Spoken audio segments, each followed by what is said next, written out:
Have you ever stopped to wonder why you can do so many things right and still feel unsure in your body? You eat reasonably well, you take daily walks, you're careful when lifting, bending, or twisting. You avoid anything that feels risky. And yet, there it is, a lingering stiffness in your lower back, a slight hesitation when stepping off a curb, a quiet voice in your head that says, "Be careful," even during simple movements. This experience is incredibly common after 50, and it can feel confusing and discouraging. You're trying to protect your body, but it feels less dependable than it used to.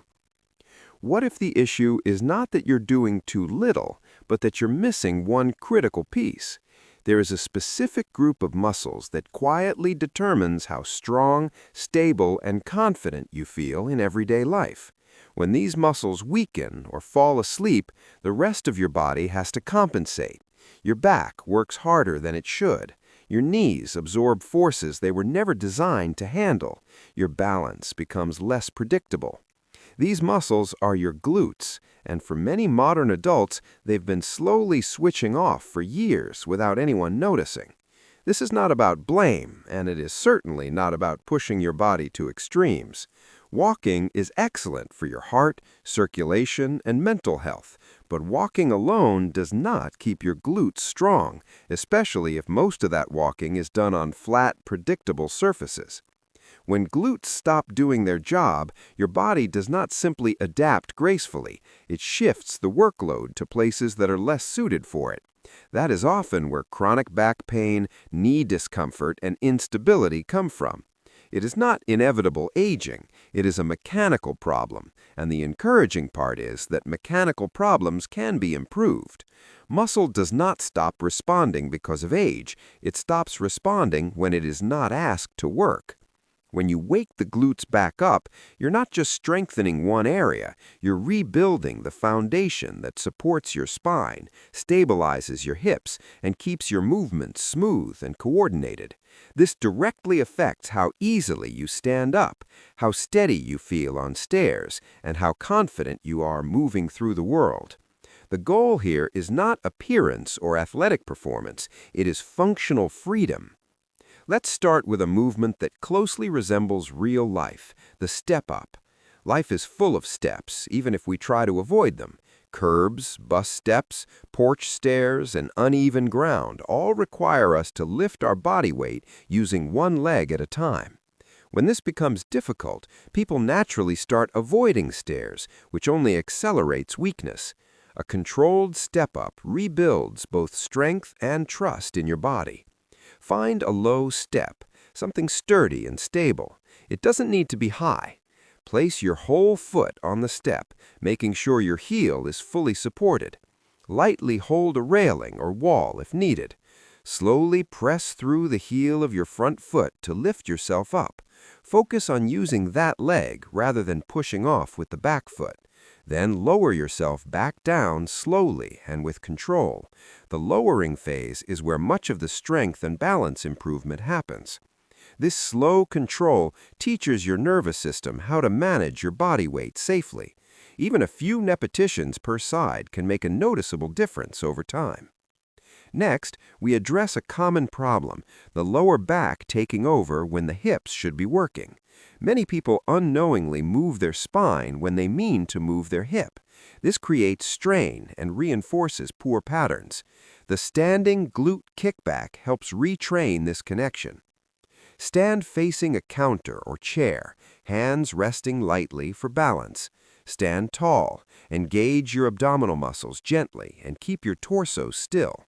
Slowly move one leg straight back without arching your lower back. The movement will be small, and that is exactly what you want. When you feel the glute muscle tighten, pause briefly, then return the leg to the starting position. This teaches your body to generate movement from the hip instead of the spine.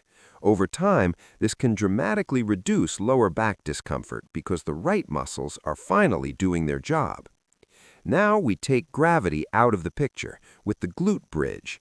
This is one of the safest and most effective ways to strengthen the backside of your body. Lie on your back with knees bent and feet flat on the floor, hip-width apart. Before lifting, gently flatten your lower back into the floor by tilting your pelvis. This protects your spine. Press through your heels and lift your hips until your body forms a straight line from shoulders to knees. Squeeze your glutes at the top, then lower slowly. This reverses the effects of sitting. Sitting shortens the hip flexors and shuts down the glutes. Bridging opens the hips and restores balance to the pelvis. With consistent practice, many people notice improved posture and less strain in their lower back during daily activities. The fourth movement targets side-to-side stability, an often overlooked but essential aspect of balance. Every time you take a step, you briefly balance on one leg. The muscles on the sides of your hips keep your pelvis level during that moment. When they are weak, your body wobbles, your knees twist, and your risk of falling increases. A seated band exercise is a safe way to strengthen these muscles. Sit tall with a light resistance band around your thighs, just above your knees. Keep your feet flat on the floor. Slowly press your knees outward against the band. Pause briefly, then return to the starting position with control. Do not let the band snap your knees inward. That controlled return is just as important as the outward press. This movement improves knee alignment, walking confidence, and overall stability. Finally, we bring everything together with a supported split stance squat. Daily life rarely happens with feet perfectly side by side. We reach, step, twist, and shift weight constantly. This movement trains your body for those real-world demands. Stand near a wall or counter for support. Step 1 foot back into a comfortable staggered stance. Keeping your chest upright and gaze forward, bend both knees slightly to lower your body straight down. You don't need to go deep. Even a small range builds strength and balance. Press through the heel of your front foot to return to standing. This exercise strengthens the glutes and legs while stretching tight hip flexors. It also reveals and corrects imbalances between sides, which are very common and often unnoticed. When you look at these 5 movements together, they form a practical system, not a workout in the traditional sense. You don't need to do all of them every day. You don't need to push to exhaustion. The most important factor is consistency. Choose 1 or 2 that feel manageable and build from there. Even 5 to 10 minutes a day can change how your body feels and functions over time.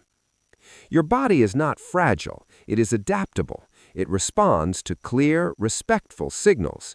For years, you may have been signaling caution and avoidance, which is understandable. Now you have the opportunity to send a different message, a message that says you are still capable, still strong, and still willing to move with intention. This is about dignity and confidence. It's about trusting your body again. Strong glutes support your back, protect your knees, and make everyday movements feel safer and easier. They help you move through life with less fear and more ease. Age does not take this ability away. Inactivity does, and the good news is that inactivity can be reversed. You don't need to change everything at once. Just start. 1 movement, 1 minute, 1 small commitment to yourself. Strength built slowly tends to last, and the strength you build now will support you in all the moments that matter most.